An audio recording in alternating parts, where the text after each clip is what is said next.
The discovery of 39 bodies of Chinese migrants in the back of a lorry in Essex was an avoidable tragedy, according to columnists.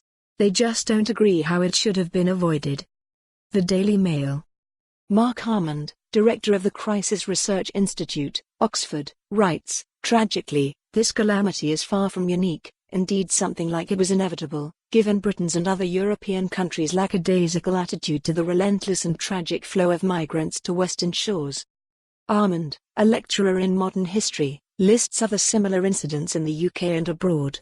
Each leads to politicians and pundits expressing regret and promising to make sure it never happens again, he says. Then, after a decent interval, the costs and complexity of doing anything to stop the trade in human cargo means a few cosmetic measures are adopted, but things go on much as before. There is no simple solution, he says. The tenacity of the migrants will not evaporate with the platitudes of politicians, nor will the geopolitical pressure behind mass migration vanish overnight. Almond points out that the 1 in 50 death rate for those crossing the Mediterranean means they have a better chance of survival than that faced by Britons and Irish people who emigrated to America in the 19th century. Why wouldn't today's migrants take the same risk? But then he moves on to refer to the migrants in familiarly pejorative, dehumanizing terms. Turkey's President Erdogan is threatening to open the floodgates of Syrian refugees, he adds, warning, letting a second human tsunami into the EU in this way would recreate the political chaos unleashed in Germany and its neighbors in 2015.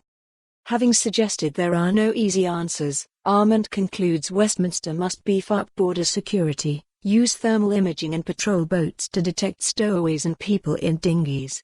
Surely our island can get its own borders in order if it really wants to stop this criminal traffic in lives. The Guardian.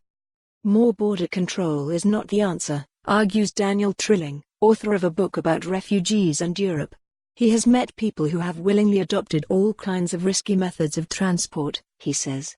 A knee-jerk response is to demand tougher controls, more security infrastructure at the borders, tougher punishments for those people who try to make these journeys and those who facilitate them. Yet such disasters do not happen because of a lack of border control, they are the price of it. Politicians foster the illusion that migration can be switched on and off like a tap, Trilling says. But tough controls force people into ever more desperate measures. There is a series of other questions we should also be asking, he argues. Why would people travel in this manner at all? What is pushing them from their homes?